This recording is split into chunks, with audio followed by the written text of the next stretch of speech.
আমি যখন খবর পাইছি তখন দেখতে পারিনি কেউ। খবর পাই আমি আমার ভাই করে পাঠাই, তারা এসে দরজার ধাক্কাধাক্কি অনেকক্ষণ করার পরে গেট না খোলার কারণে পরবর্তীতে আমরা জানলা খুলে দেখতে পারি যে ওই মহিলাটা শুয়ে আছে, মানে মারা গেছে।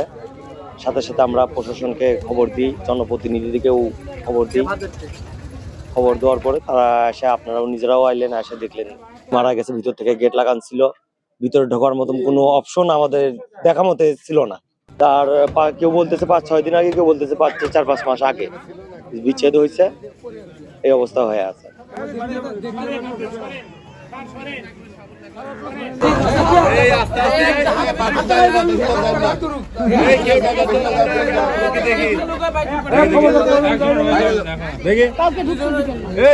আপনারা আগে ঢুকেন না।